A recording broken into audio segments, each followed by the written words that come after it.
Okay, I keep getting questions about, why I can stay alive and not drink water for 5 to 7 days on a dry fast. And the simple answer is you make your own water. Okay, see you later.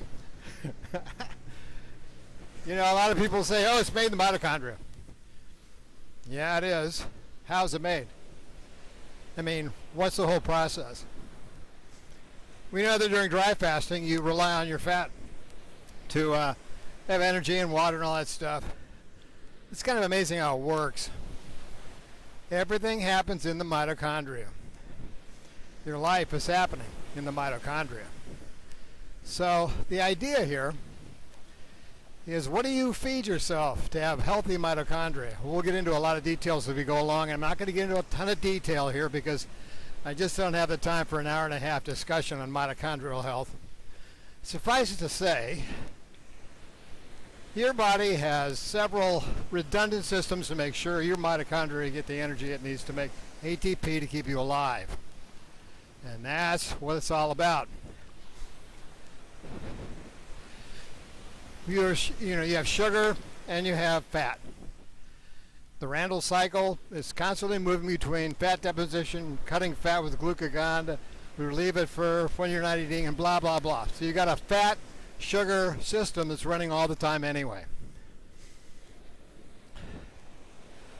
Glycerol, or glycogen rather, sugar, glucose. Glucose can't be taken into the mitochondria to use directly.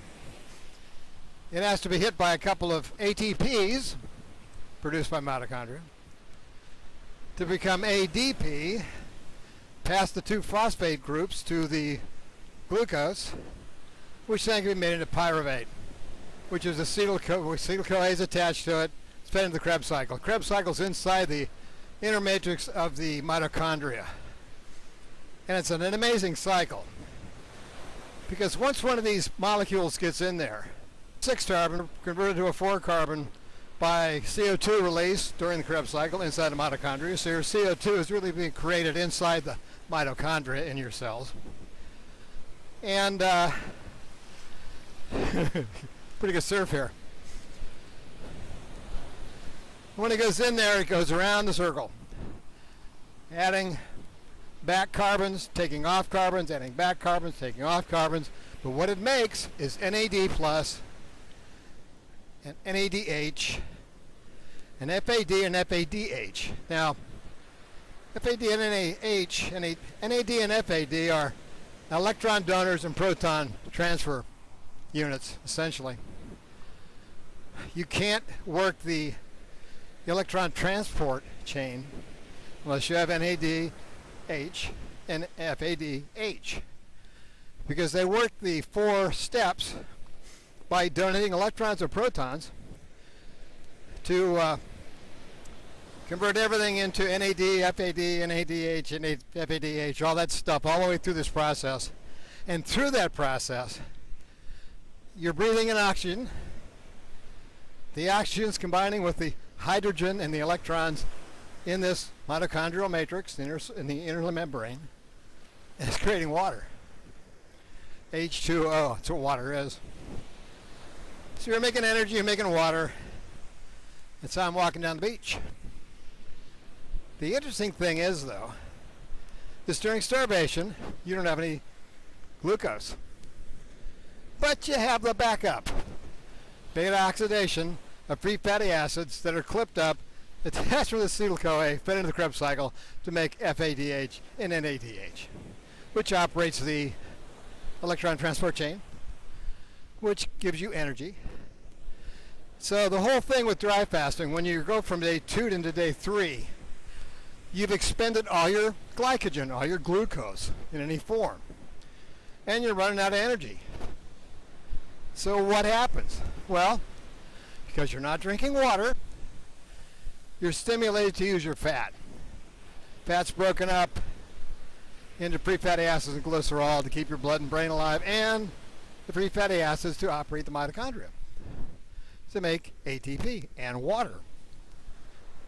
So that's all fine and good. That's how it works. That's how water is created, by what you eat Lipids are sugars, fats are sugars, oils are sugars, and how they're used to be modified and put into the Krebs cycle to make FADH and NADH. So, and that works fine when you're working with really good lipids.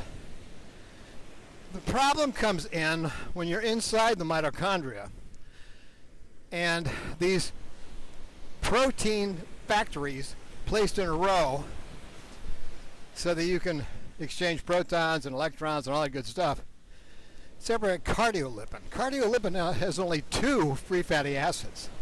So you get closer packing, and you have to have closer packing for these reactions to take place. If you have cardiolipins or even any of the membranes inside your mitochondria made with polyunsaturated or monounsaturated fatty acids, they're frayed, they're open. There's holes in the dike. And they leak protons. If you leak protons, the way you make ATP is when, remember I said it makes ATP to transform into ADP to make a phosphorus attached glucose?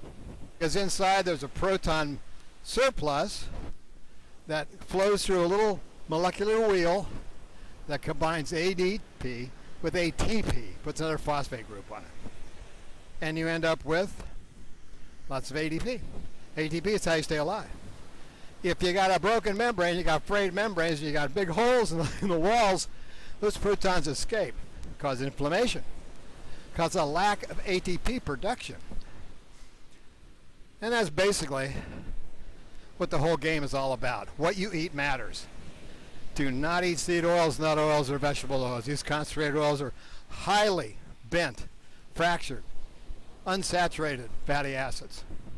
They don't do you a lot of good at all. That's why I like animal fats, saturated fats like stearic acid and palmitic acid. They make good membranes. They make good cells and mitochondria to make plenty of water while you're dry fasting. And that is why you're not thirsty on a dry fast. The water's being made inside the cells as you dissolve fat for your energy and your water production. So the water's where it needs to be, in the cells. That's how it works. Anyway, talk to you later. I'm going to start going through some of the benefits of dry fasting, one of which is this endogenous water production. It's also pure water. It makes a positive pressure inside the cells, which pushes toxins out. It's also a structured water, much like Gerald Pollack talked about. So it's very sensitive to relieving debris with the infrared. Well, your body works in the infrared. So everything works for a reason. And that's the reason you are not thirsty on a dry fast.